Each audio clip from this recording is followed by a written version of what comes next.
Hello there, my name is Eldridge Dufishard, and I'm glad that you found my website because I wanted to share with you my story about how I beat social anxiety disorder. You see, I suffered with social anxiety disorder for about 20 years, and it was the hardest 20 years of my life.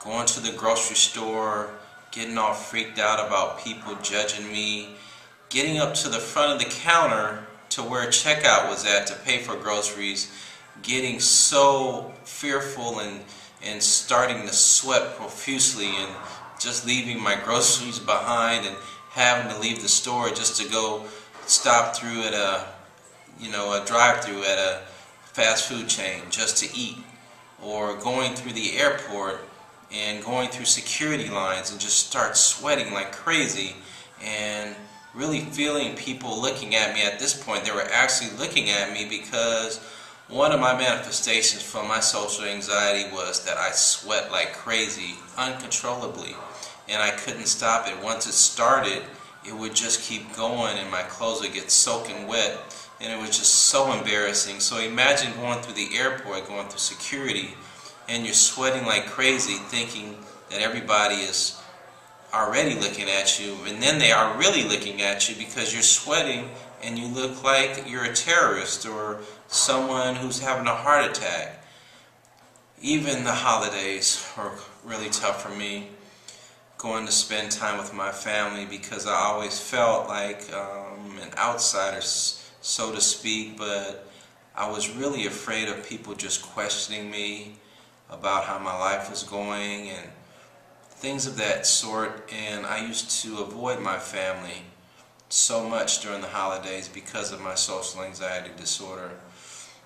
And one avenue that I took upon myself to relieve the anxiety, well, of course, the drugs that the psychologist first prescribed to me with the Xanax and Zoloft and stuff of that sort. But after a while, I got off of that and I started heavily intoxicating myself with alcohol and even doing drugs sometimes, just to get out of that state of mind, that anxious state of mind that just overwhelmed me.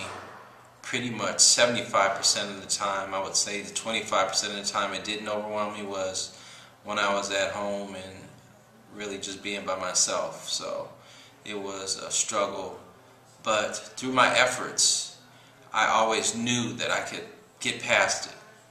I always knew that I could beat it. I always wanted something better for me, and no matter what, the social anxiety never held me back from doing the things that I wanted to do.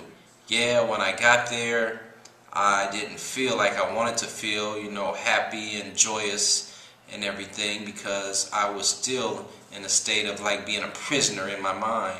But I still went forward and did the things that I wanted to do, even though sometimes it was the hardest thing I ever did.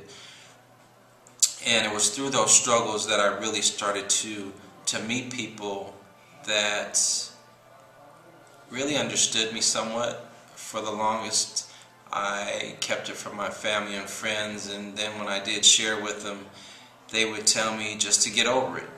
And they didn't understand what I was going through. It was really hard to explain to them, and they couldn't imagine, what it feels like going through social anxiety disorder, because they have no concept. So I know what it's like to go through it, and I know how you're feeling, and I'm here to help you.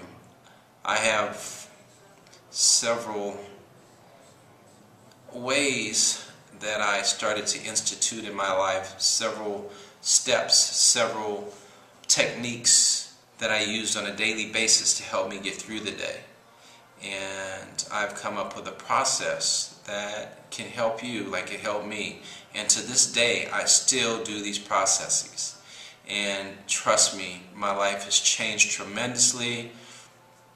I don't sweat like I used to anymore at all. I don't sweat. The only time I sweat is when I work out. And I'm not afraid to be in social situations anymore. As a matter of fact, now I am actually a public speaker. I actually get in front of people, of large groups of people, and I tell them my story. I told them what I've been through, how the social phobia had me as a prisoner in my own mind, And I share that with them, and I share that with you today to let you know that there is a way out.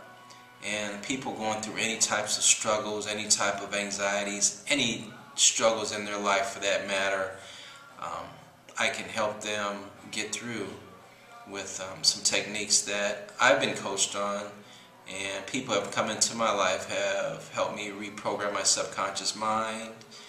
And I also did cognitive behavior therapy many years ago, and that helped me somewhat. But I must say, most of the techniques that I've used today have been the most beneficial, and they don't include any drugs at all. So I'm very happy at where I'm at now, and like I said, I'm very social, and hopefully you visit my other websites, which you can go up there and on Facebook, click on my Facebook link up there at the top, and Twitter too as well, and go check out my blog, which is eldridgedufishard.com, down below. But what I want to do for you is to help you in any way I can, and just reach out and connect with you who may be still suffering from SAD. And I just want to let you know that there is a way out.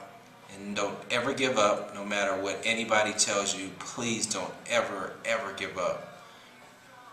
Okay, you have a friend here.